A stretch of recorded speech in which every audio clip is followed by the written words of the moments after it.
क्या बॉलीवुड में भी चलती है रिश्वत?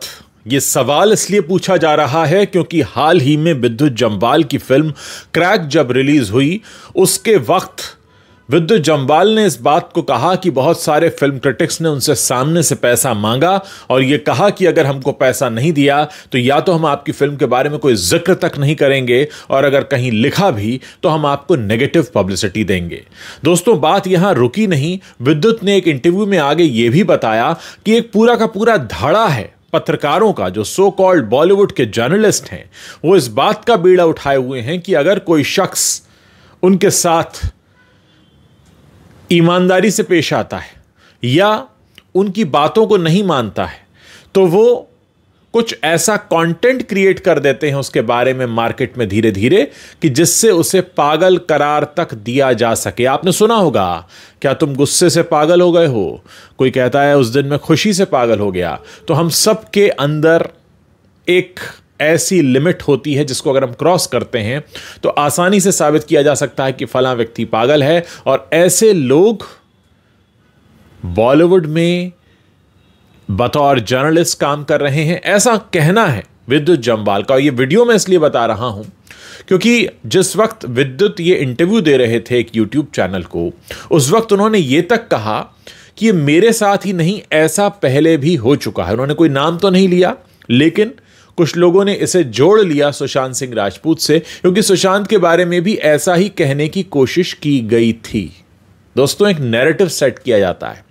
आप जानते ही हैं कि बॉलीवुड का एक क्रिटिक, जो पहले क्रिटिक हुआ करता था, जिसने अब जौहर साहब की नौकरी कर ली है, वो कुछ ऐसे ब्लाइंड आर्टिकल्स सुशांत के बारे में लिख चुका था, मानो उससे कहा गया हो ऐसे आर्टिकल्स जनरेट करो जिससे कि सुशांत की छवि खराब हो।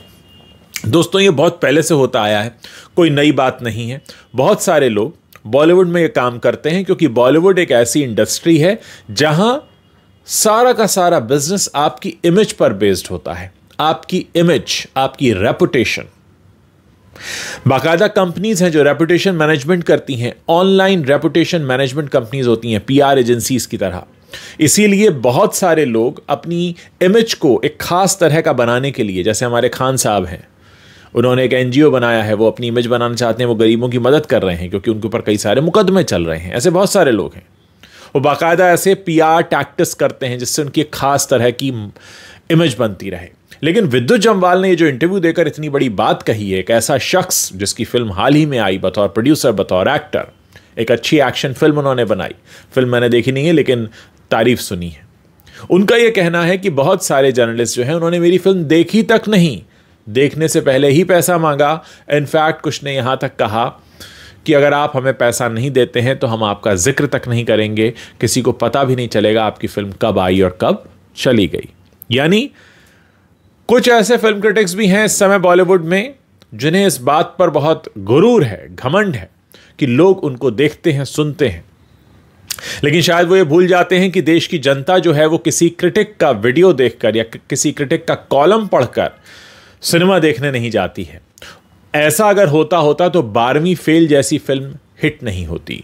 12वीं फेल में वो कंटेंट था कि लोग उसको देखना चाहते थे, फिर चाहे कोई भी क्रिटिक उसके बारे में कुछ भी क्यों ना लिखता रहता।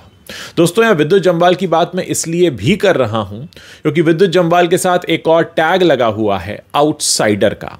और अक्सर जब आपके साथ आउटसाइडर का टैग होता है तो आपको समर्थन बहुत कम मिलता है।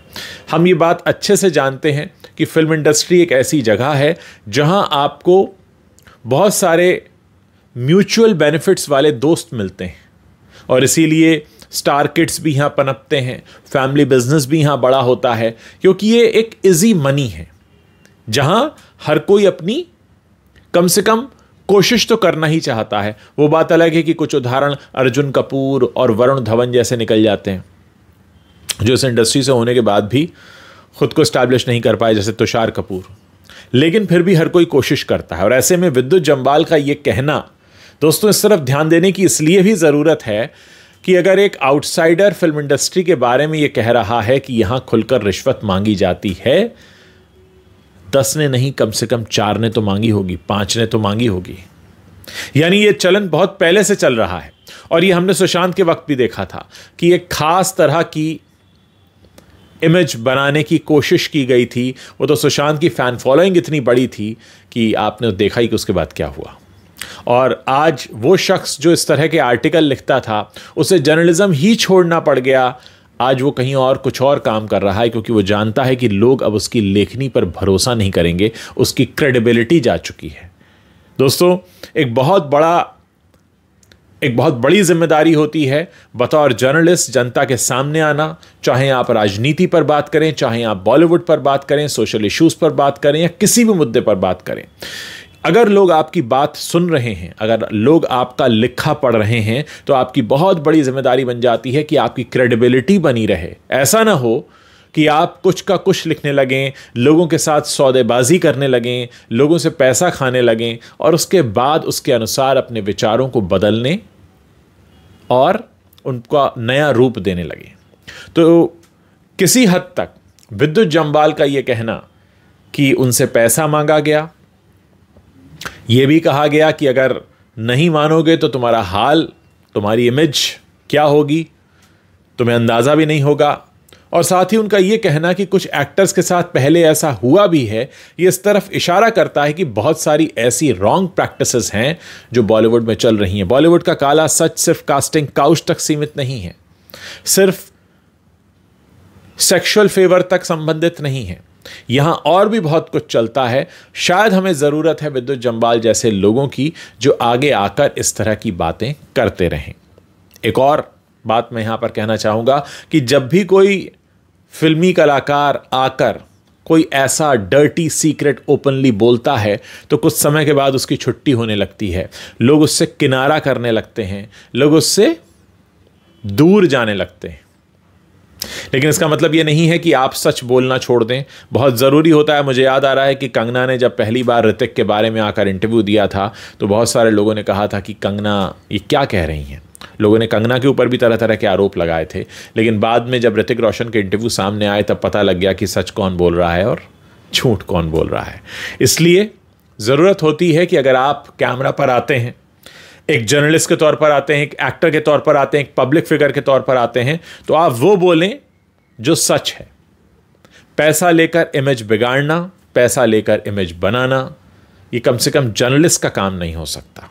दोस्तों, मैं आप लोगों से जानना चाहता हूं, अब इतनी सारी बातें जानने के बाद आप लोग क्या सोचते हैं? क्या आपको लगता है कि कई बार कुछ वीडियोस को देखकर या कुछ आर्टिकल्स को पढ़कर या आपके सामने जो भी कंटेंट परोसा जाता है उसे देखकर आपको लगता है कि आपके ऊपर एक खास तरह का प्रभाव डालने की कोशिश की जा रही है? और कितनी बार आप देखे गए वीडियो या देखे गए कंटेंट या पढ़े गए आर्टिकल के बाद खुद से चिंतन मनन करके ये सोचना चाहते हैं कि जो कह रहा है उसकी बात में दम है या नहीं? हालांकि ये बहुत मुश्किल होता है, क्योंकि ऐसा फैसला लेने के लिए सबसे पहले आपको बहुत न्यूट्रल होना होता है। अगर आप किसी पूर्वाग्रह से ग्रसित रहेंगे, अगर आप पहले से ही कुछ सोचकर बैठे रहेंगे कि ऐसा ही होगा, तो आपको वही दिखेगा। इसलिए मैं आपको जाते जाते एक सलाह देना चाहूँगा, आप चाहे यूट्यूब पर कोई वीडियो देख रहे हो, फेसबुक पर कंटेंट देख रहे हो या किसी अखबार का आर्टिकल पढ़ रहे हो, बहुत न्यूट्रल होकर उसको पढ़िए, समझिए, अपनी बुद्धि लगाइए, बुद्धि विवेक का इस्तेमाल कीजिए और फिर फैसला कीजिए। बहुत सारे सोशल मीडिया इन्फ्लुएंसर्स हैं इस समय जो आपको अलग अलग तरह से इन्फ्लुएंस करना चाहते हैं, लेकिन यह आपके ऊपर है कि आप किसे अपने ऊपर हावी होने देते हैं और किसे नहीं। मुझे इंतज़ार रहेगा आप लोगों के कॉमेंट्स पढ़ने का।